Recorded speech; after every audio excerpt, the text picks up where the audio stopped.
I've always had sleep paralysis. In the last few years, I've gone through treatments to lessen the episodes. I'd hoped I would stop having them at some point. 2 months ago, it all started back up again. The sensation of someone sitting on the side of my bed woke me up. I kept my eyes closed, fearing what I would see. The old fear came back and my body refused to move. I knew this would only last a few minutes, but that didn't help my state of mind. The person got closer, and I did something I shouldn't have been able to do. My eyes opened, and I turned my head to see what was getting closer. Shock froze my body.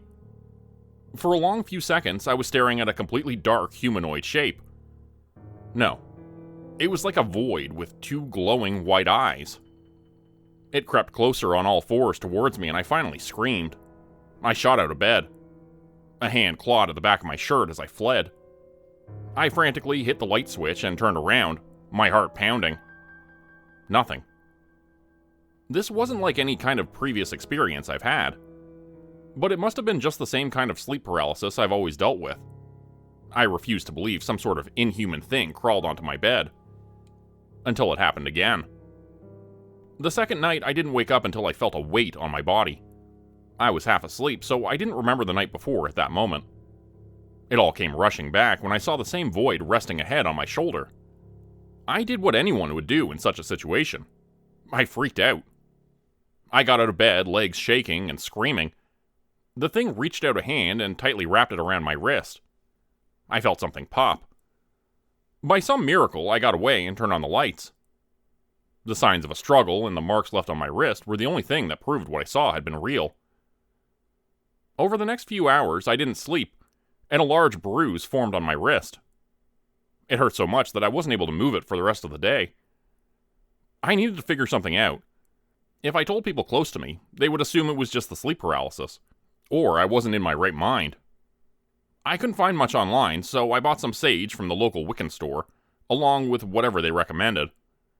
Normally I didn't believe in crystals and things like that, but I was desperate. I kept all the lights on in the house. A migraine from the sage smoke crept behind my eyes as the day wore on. I barely slept in the past 2 days, so I eventually passed out after midnight. Sleeping with the lights on should have solved my problem. It did not. Again, I felt someone crawling on the bed.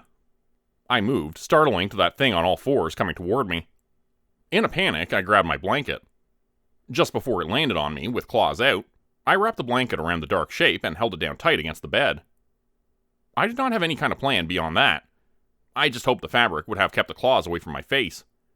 It struggled hard, and I needed to wrap my arms around the bundle to keep it from escaping. It sounded pissed off. If it got out, then I was a goner. My arms became sore from the strain. When I thought it was all over, the struggle started to lessen. Did I suffocate it? Did it even need to breathe? What even was this thing? I had lots of time to think of questions with no answers.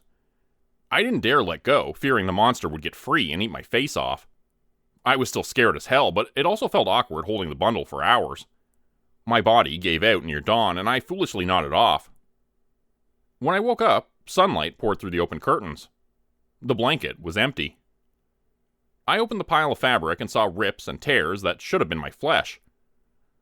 Now what? I couldn't live holding a monster every night. Who knows if I would even be able to wrap it up inside the blanket again. I packed a bag and fled to a hotel for the night, hoping that would solve the problem. If I was lucky, my house was haunted. I couldn't function on so few hours of sleep every night. I would get fired from work or run my car off the road if this kept up. I waited until midnight in the cheap hotel room before I felt safe enough to drift off. The lights were still on, and I brought an extra blanket just in case. My eyes opened around 3 a.m. I was relieved I hadn't seen any sign of the monster that night. Maybe my place really was the problem. Then the pile of blankets beside me moved. My heart nearly stopped when a pair of glowing white eyes peeked out, staring daggers into my soul. The message was clear without any words. Silently, I rolled over to carefully wrap an arm around the bundle. My chest was tight with fear, but the thing didn't make any threatening movements. It seemed as if as long as I held this thing while it slept, I had bought myself some time. I don't think this monster even knew being held was something it liked until it happened upon it by pure chance. Until I thought of a new plan, this needed to be good enough. 2 weeks passed with the nightly visitor coming by at random times during the night. It appeared under the blanket and woke me up with either a scratch or a nip. At least I was sort of getting some sleep. This wouldn't last forever, and soon enough that fact became clear. One night, the creature woke me up in the normal way. A small nip on my arm to announce its arrival. It was enough to draw blood, and I was getting tired of these minor injuries. The teeth came down again, harder the second time. I wasn't able to get the blanket around the creature before it bit down even harder. For a painful minute, I struggled to get free. I tore its teeth away and I fled to the bathroom to look over the damage. The wound freely bled and I prayed I didn't need stitches. This couldn't go on the way it had been going. I was exhausted. Fear and short nights wore me down to the bone.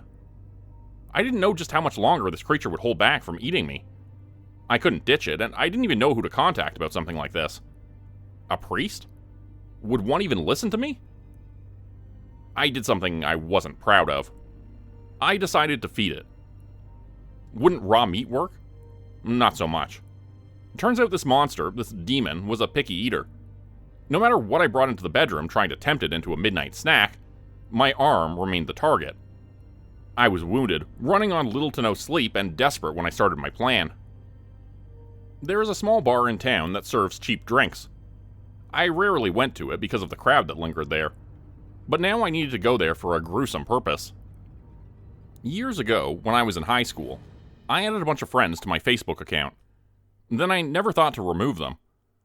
Even the people who I hadn't spoken to in over 5 years were still on my friends list, filling my feed with updates no one but them cared about.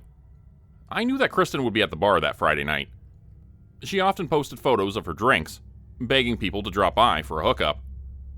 We dated for 3 months in school. At one point, I'd been tall and well-built. I did track and some football. She thought I was a catch. Then I broke my leg and put weight on. She dumped me shortly afterwards, going to the next attractive guy. It hurt a little at the time, but I hadn't really dwelled on it. I've changed a lot since school. Even though we dated, I didn't think she would recognize me. The fact that she was a little buzzed when I found her helped a little. I sat down next to her, ordering us both a drink. She took the bait, and within a few minutes, she was all over me. My skin crawled as I tried to play it cool. I needed to keep reminding myself why I was there. No matter how much I justified it, what I was about to do wasn't right. She'd changed a lot since school as well. Her hair was fried from too many bad dye jobs. Her skin hung loosely from her thin frame, and her teeth were stained from years of smoking. If you squinted, you could see the girl that she had been at one point. With my stomach churning, I asked her if she wanted to come home with me after I knew she had drank too much to refuse. I hated myself every moment of the way back. We took a taxi because I didn't want to risk driving home buzzed. The driver was a witness, but aside from being the last one to see her, I doubted the police would have much else to pin me on after tonight. She still hung for me as we walked inside, trying to act sexy as if I was going to dump her if she didn't. I hadn't told her my real name, and she wouldn't have remembered someone like me anyway. I was a minor blip in her high school years. I led her to the bedroom and carefully tucked her in. I said I would be in a few minutes. She slurred her words, already starting to fall asleep from being in a comfortable bed. I almost picked her up and carried her away, seeing her peaceful face. Then, the reason why I was doing this forced its way through my thoughts. I walked outside the bedroom and carefully shut the door behind me. Struggling to keep the bile down, I listened. The second guy Kristen dated was a popular guy. Everyone loved him, so it came as a shock when she claimed he forced himself on her and she got pregnant because of it. Her family was religious, so the claim was the only way they would support their daughter. Regardless of there being no evidence, almost everyone was on her side. Her now ex-boyfriend gave up trying to prove his side of the story. He ended up walking into traffic. He left no note, but everyone knew it had been on purpose. When she did have the baby, he died 3 months later. She said it was due to SIDS, but after her previous statements, I didn't believe her. I heard her stir in her sleep on the other side of the door. She was speaking to someone she thought was the one who brought her home.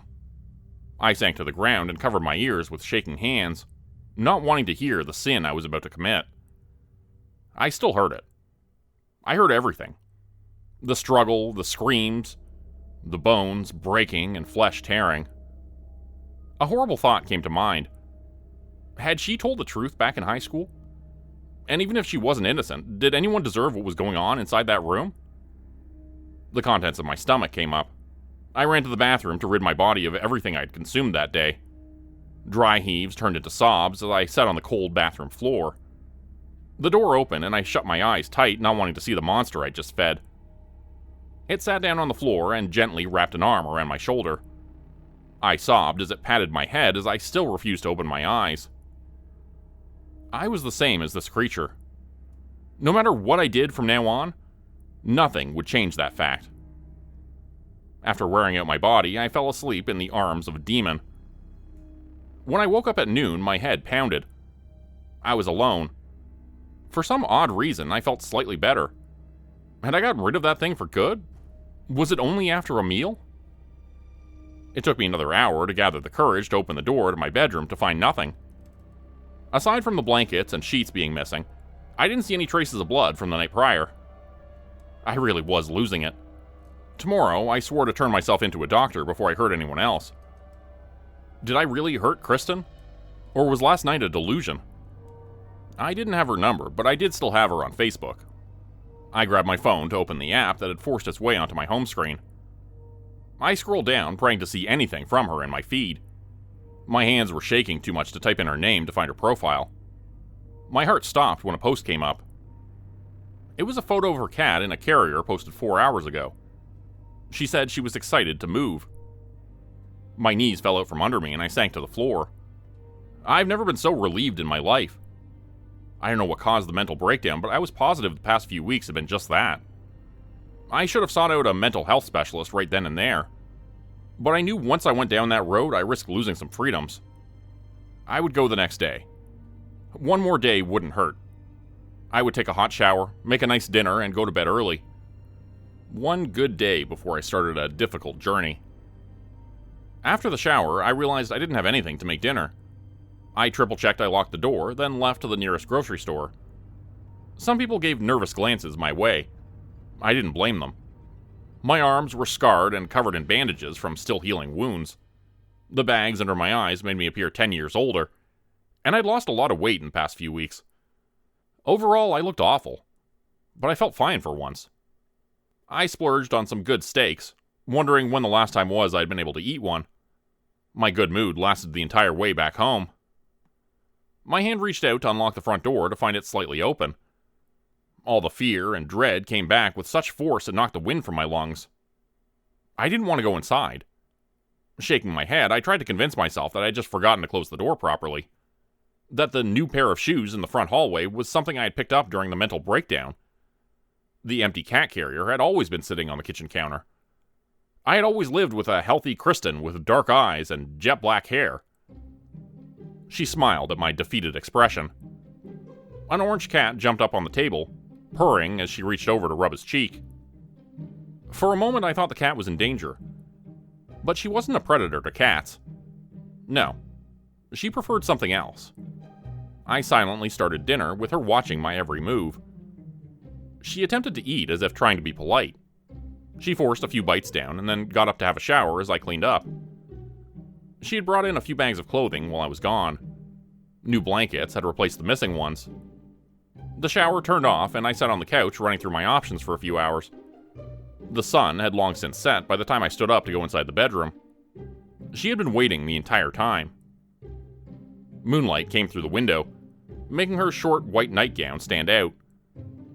If I didn't know what she was, I would have found her beautiful.